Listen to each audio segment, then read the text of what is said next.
আমার প্রিয় ভক্তরা, প্রভুর প্রশংসা হোক। আমি অরুণ পিয়াস মাটকি। আপনাদের সকলকে আন্তরিক শুভেচ্ছা। আজ জানুয়ারি মাসের 'ত্রয়োদশ দিন। 2026 বছরের প্রথম মাস।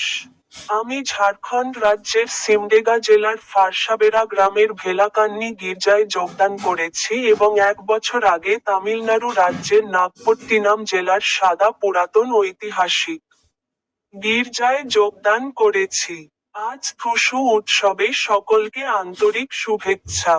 মকর সংক্রান্তির সাথে মিল রেখে ধান কাটার জন্য ধন্যবাদ জানাতে গ্রামীণ মেলা অনুষ্ঠিত হয়, যেখানে মহিলারা লোকগান গায় এবং লোকশিল্প, নৃত্য এবং সাংস্কৃতিক অভিজ্ঞতা প্রদর্শন করে।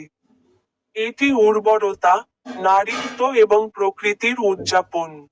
প্রায়শই নদীতে থুসু মূর্তি বা কাঠামো নিমজ্জনের মাধ্যমে চূড়ান্ত হয়।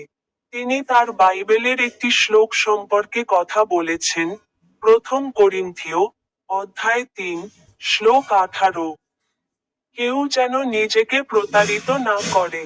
যদি তোমাদের মধ্যে কেউ নিজেকে এই পৃথিবীতে জ্ঞানী মনে করে, তাহলে সে যেন বোকা হয়, যাতে সে জ্ঞানী হতে পারে।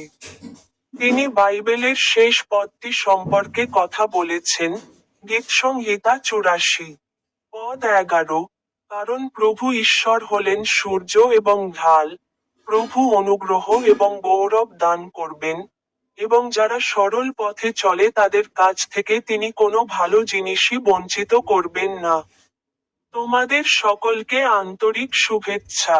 আমার ইউটিউব চ্যানেলের স্টিক বোতামে ক্লিক করতে ভুলবেন না।